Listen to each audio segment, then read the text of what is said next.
Студентство, звертаємо вашу увагу на тотальну корупцію, з якою нам доводиться боротися кожного дня нашого навчання у вузі. Щороку ми чули заклики від різних політиків та керівників різних рівнів, що корупція нарешті буде подолана.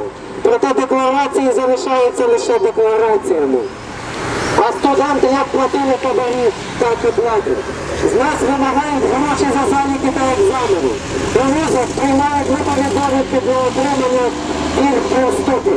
А органи, які повинні протидіяти цьому і запобігати, мовчать. Сьогодні ми оголошуємо про попереджувальну акцію для усіх корупціонерів і тих, хто повинен з цим боротися. Бо наступні наші акції протесту вже будуть більш радикальними та масовими. Просимо вас вплинути на цей процес та довести не на словах, що корупція може бути подолана.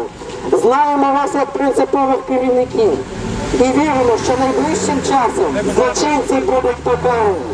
Ми розуміємо, що корупція зараз це явище тотальне, і воно не лише присутнє у наших вищих учбових закладах. Ми розуміємо, що